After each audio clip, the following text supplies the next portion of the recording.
Whatever happened to the eras, the 50s, 60s, 70s, 80s, 90s, all of them had an identity, a sound, a style, a soul.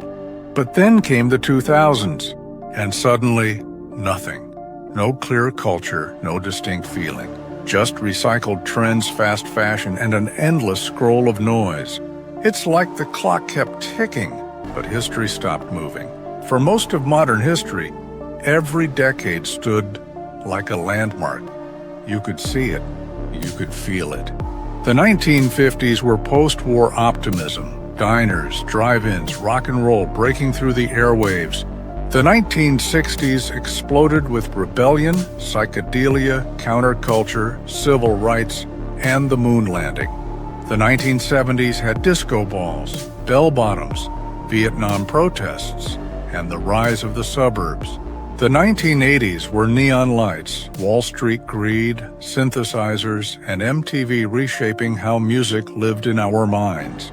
The 1990s gave us grunge, hip-hop's golden era, the birth of the internet, and a raw authenticity that was impossible to fake.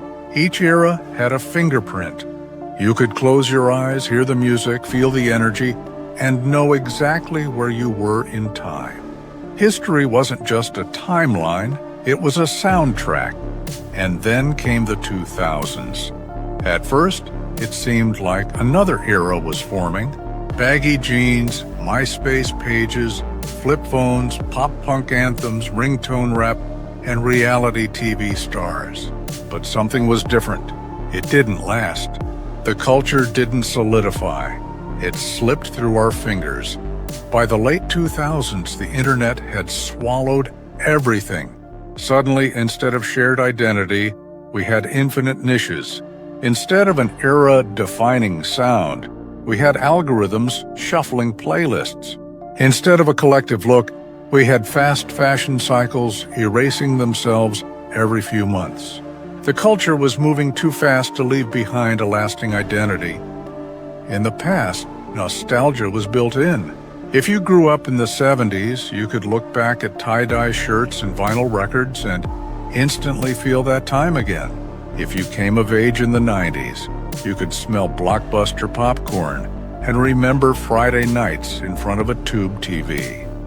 Nostalgia was anchored to physical things, tapes, VHS, magazines, concert tickets, but in the digital age, everything evaporates. Music isn't held in your hands, it's streamed.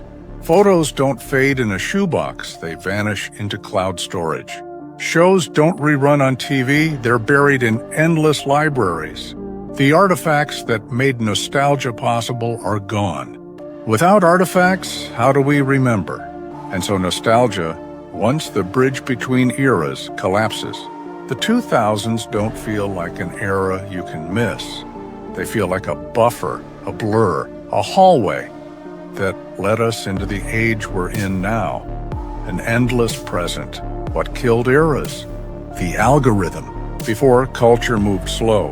Radio, MTV, magazines, gatekeepers released things in waves. Everyone consumed the same thing at the same time. That gave decades their identity. But once social media took over, culture stopped being shared. It became personalized. Everyone lives inside their own bubble feed. One person's 2010s might have been indie Tumblr aesthetics. Another's might have been trap beats. Another's might have been gamer culture. Without a single mainstream, there can be no shared era. Just fractured microtrends? The irony? Eras ended because there's too much content, too much choice, too much noise. The algorithm doesn't create eras, it erases them, feeding us infinite cycles of the past until time itself feels broken. Look around. Does the 2020s feel different from the 2010s?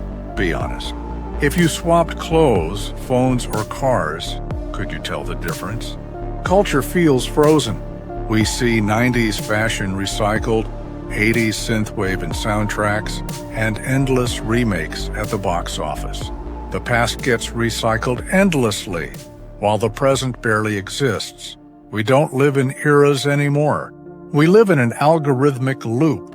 where every time you think something new is happening, it's already been done before, just repackaged. Time has stopped moving forward. It's just circling back. When you erase eras, you erase identity. You erase the markers of change.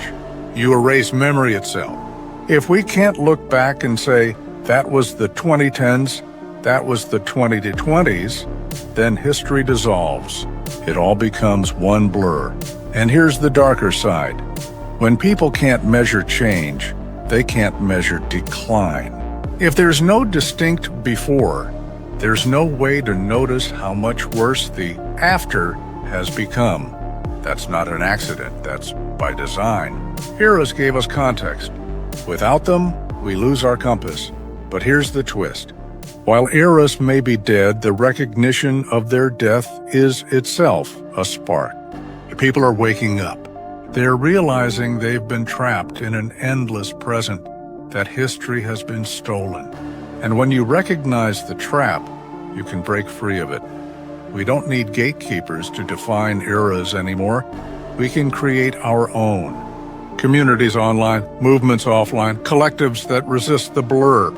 If the system won't give us eras, we can build identities of our own. That's where the power lies. So ask yourself, why do the 50s, 60s, 70s, 80s, and 90s shine like neon signs in the memory of culture, but the 2000s feel like static?